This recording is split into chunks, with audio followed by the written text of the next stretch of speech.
This was her first time getting a prenatal checkup, but she almost lost her life. As soon as she walked out of the ultrasound room, she saw a woman slamming her head against the wall. Terrified, Lisa rushed out of the hospital. The moment she got in the car, she urged her sister to drive away fast. But just as they left, they noticed something strange. People on the streets were running in panic, as if escaping from some horrifying creature. Traffic was a complete mess. Lisa told her sister to head home, but suddenly, her sister's eyes turned pitch black. The next second, the car spun out of control. Luckily, neither of them was hurt, but what happened next was terrifying.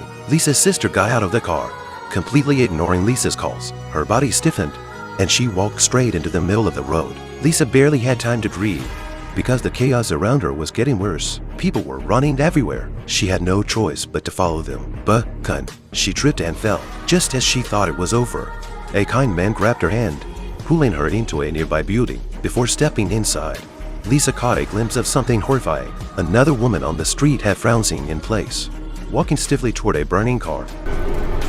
Inside the house, Nick explained what was happening. Something was in the air, a monster. If you looked at it, even for a second, it took control of your body, forcing you to do dangerous things. Desperate for answers, the homeowner checked the security cameras. At first, everything seemed normal, but a gust of wind swept past the camera, and the moment it did, his eyes turned black. Before anyone could react, he walked straight to his death.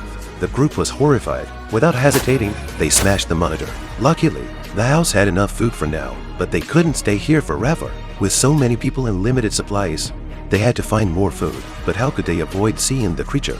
That's when Nick had an idea. They covered every car window with newspapers, then followed the GPS to the nearest store. But they had barely driven for a few minutes when dark shadows flickered across the sunroof. One of the men gasped in fear. The others tried to calm him down, but it was too late. The car's sensors went off.